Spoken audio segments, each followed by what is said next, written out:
E se uma simples canção, que parece de amor, na verdade, carregasse um alerta poderosíssimo para toda uma sociedade? Hoje, a gente vai mergulhar numa antiga parábola que usa a imagem de uma vinha para falar de temas super atuais como justiça, fracasso social e, claro, as consequências das nossas escolhas como um todo. Olha só como a história começa, com um tom bem suave, quase como uma canção de amor mesmo. A gente é convidado para uma cena bem íntima, sabe? Uma canção sobre uma vinha muito querida.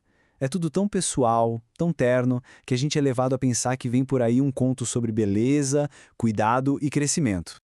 Só que não se trata de uma vinha qualquer, de jeito nenhum. O texto faz questão de mostrar, assim, com muitos detalhes, toda a dedicação, todo o esmero que foi colocado ali. Fica claro que o investimento foi altíssimo e a expectativa pelo resultado, nossa, estava lá no teto.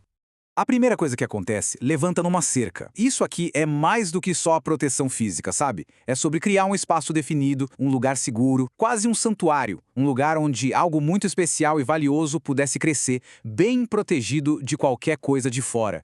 E então vem o trabalho pesado, a parte braçal mesmo. Cada pedra, cada coisinha que pudesse atrapalhar é tirada com maior cuidado.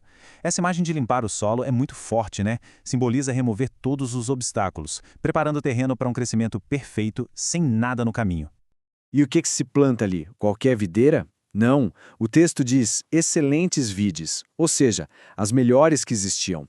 Isso só reforça a intenção por trás de todo aquele esforço. A expectativa era de um fruto de qualidade máxima, algo que realmente fizesse jus a tanto cuidado e investimento. Bom, depois de toda essa preparação, a expectativa é enorme, claro. O dono da vinha chega esperando uma colheita incrível, uvas doces, perfeitas.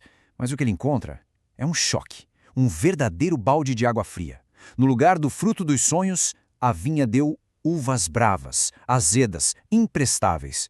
A realidade foi uma decepção total, bem amarga. Dá para imaginar a confusão, a frustração do dono, né? E aí ele meio que se vira para o público, para a gente que está ouvindo, e faz uma pergunta que mostra o tamanho da sua perplexidade. O que mais eu poderia ter feito? É uma pergunta que força a gente a encarar essa diferença gritante entre o esforço máximo e o fracasso total. E é bem aqui que a canção vira a chave e revela seu verdadeiro sentido. A história não é sobre agricultura. A vinha, como o texto explica, é uma metáfora para a nação. As uvas boas, que eram tão esperadas, elas simbolizam a justiça. E as uvas bravas, a colheita amarga, bom, essa é a dura realidade da opressão e do clamor de quem sofre. E aqui fica muito claro qual é o problema central. De um lado, o ideal, o que se esperava. Uma sociedade baseada em juízo e justiça.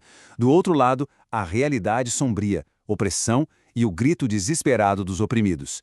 É um contraste brutal, que serve de base para toda a crítica social que vem a seguir. Tá, mas como uma sociedade chega a esse ponto? O texto não se contenta só em apontar o problema. Ele faz uma verdadeira autópsia da injustiça, um raio-x que revela as doenças sociais que levaram essa colheita tão ruim. E ele faz isso através de 6 condenações muito poderosas, os 6 ais. Isso mesmo, são 6. 6 males sociais específicos que o texto aponta como as causas profundas que fizeram a vinha produzir essas uvas bravas.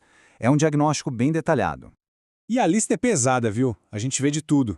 Ganância desenfreada, com ricos acumulando mais e mais às custas dos pobres, um hedonismo indiferente, gente que só quer saber de festa e bebida, ignorando completamente o sofrimento ao redor.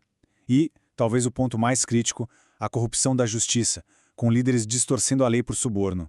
Isso mina a base de qualquer sociedade. Mas de todos os ais, talvez este seja o mais assustador. Porque aqui a gente fala de uma inversão moral completa.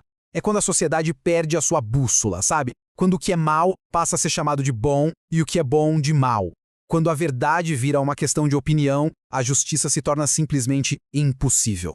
Bom, com um diagnóstico desses, a sentença se torna inevitável. O texto então anuncia um veredito que não é só severo, ele é devastador. E ele vem em 2 partes, selando o destino daquela vinha que falhou tão feio em sua missão. Primeiro, o destino da própria vinha da nação. Ela é basicamente abandonada à própria sorte. Aquela cerca de proteção é arrancada. O muro vem abaixo. Ela fica totalmente vulnerável, exposta e condenada a virar um deserto. Até a chuva, que é fonte de vida, é cortada. Em segundo lugar, a consequência não vem de dentro, mas de fora. Uma bandeira é levantada, como um sinal para nações distantes. Uma força externa é chamada para agir como instrumento de juízo, o que eleva as consequências a uma escala completamente nova e francamente assustadora. E não estamos falando de um exército qualquer. A descrição é de arrepiar. Parece uma força da natureza. Rápida, implacável, aterrorizante. As flechas são afiadas, os arcos estão prontos para atirar. O avanço deles é descrito como o rugido de um leão. É uma força que parece impossível de parar, pronta para engolir tudo. E quando a gente pensa que a história vai terminar com essa destruição toda, ela não termina.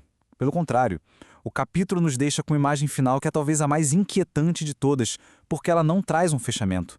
Ela sugere uma continuação.